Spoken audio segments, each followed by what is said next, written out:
link in this video's description and get $20 to start. Guys, it's 2025. Keep your money in check. Now, back to the show. We have come to our next restaurant, a restaurant specializing in a dish known as couscous. Couscous, the base of it begins with this right here. This is semolina flour. But what is semolina? Yellow semolina, it's very famous, coming from wheat.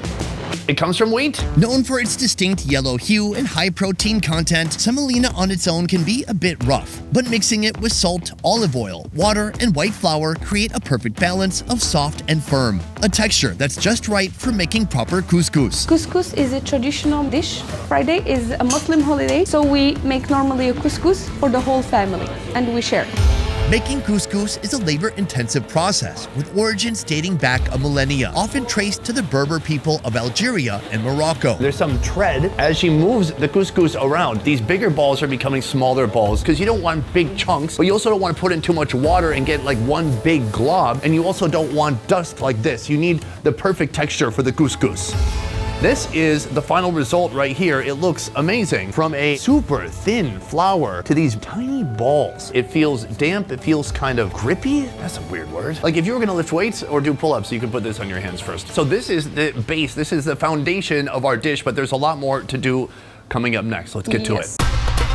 In a pot, beef, onions, salt, pepper, turmeric, tomato, chickpeas, olive oil, parsley, and some water come together.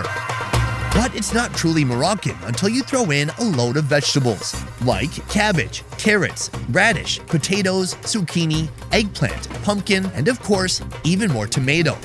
Above the stew, a steaming vessel is placed on the same pot. This clever setup, called a couscousier, uses the heat and steam from the bubbling stew below to cook the couscous to fluffy perfection. The couscous is just a small part of the entire presentation, but on top of it, there are so many different vegetables. This is like real farm food, I feel like. Would you agree with that assessment? Perfect. That's what I do too. When I don't understand something, I do an uncomfortable laugh, and then I look like, did that satisfy? We good? From here, she's putting on a sweet element, caramelized onion and raisins, and I'm finally gonna get to try out this beauty.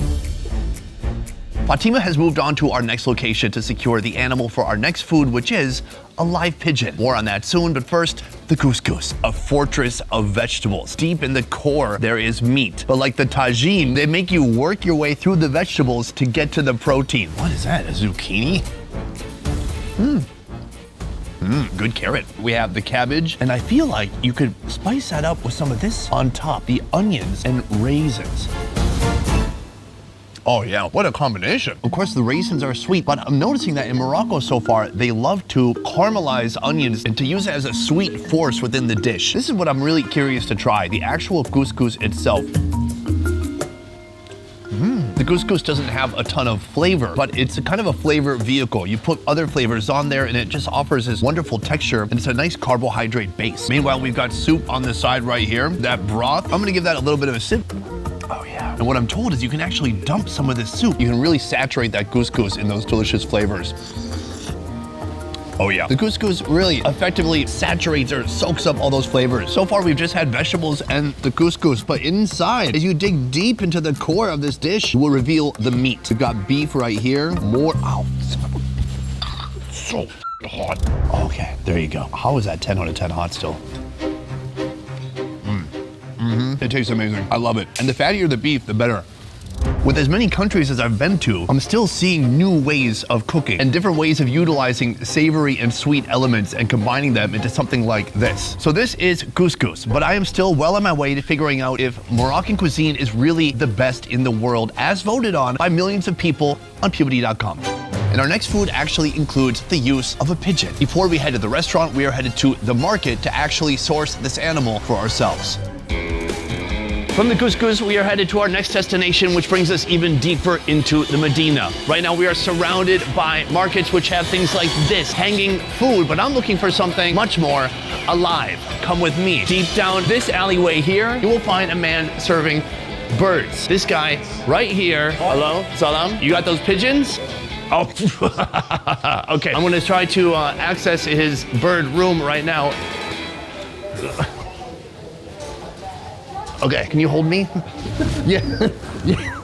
Oh. Yeah, okay, thank you. Shukran, shukran. All right, guys, come in. You're next.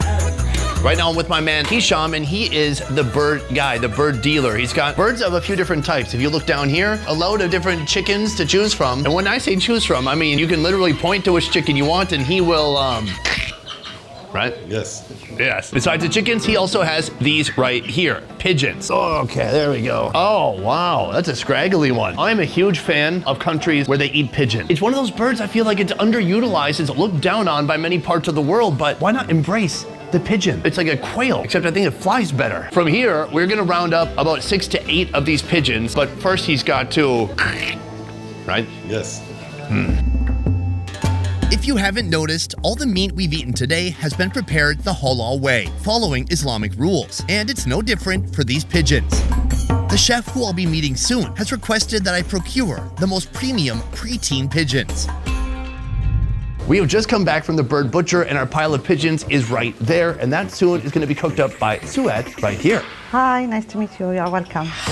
Should I say pastilla or pastilla? Moroccan, we say pastela. Is this a meal, a snack, or a dessert? A lot of people think it's a dessert, but it's a meal. What's the most common type of meat to put inside? Pigeon is very traditional, but chicken is a regular eat. Let's get to cooking. Thank you. Okay.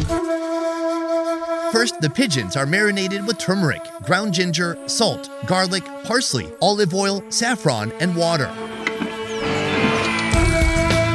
Once cooked, the meat is carefully picked off the bones, preparing it for the next step. In another pot, caramelized onions are cooked with flour, ground ginger, and eggs. This sweet, savory mixture is then combined with the pigeon meat, creating a rich, flavorful filling. Now onto the pastry. In the streets of the Medina, dough is pressed and coated with olive oil, then placed on a unique, dome-like cooking implement that heats it evenly all the way through. For assembly, a few sheets of pastry brushed with egg yolk form the base. The meat mixture is added next, followed by another sheet of pastry to seal it in. The whole thing is wrapped tightly and sent to the oven. Once baked, the pastry is brushed with honey, topped with almonds, some Moroccan puff pastries in the center, rose petals, a sprinkle of ground cinnamon, and finally a dusting of powdered sugar. The result, a complex pastry with a serious identity crisis. Let's get into it. I'm gonna stab it right in the middle and bring the hammer down. Oh yeah. If the pigeon wasn't dead before, it's definitely dead now. Oh, there we go. Incredible. Here we've got that crunchy top. We've got that pigeon meat in the middle along with all those seasonings. There's so many different flavors. The egg is giving it a lot of body. Then there is some pigeon meat in there, but it's not super distinct which pieces are pigeon meat and which aren't. Once you peel back that top layer, you can see these big chunks of pigeon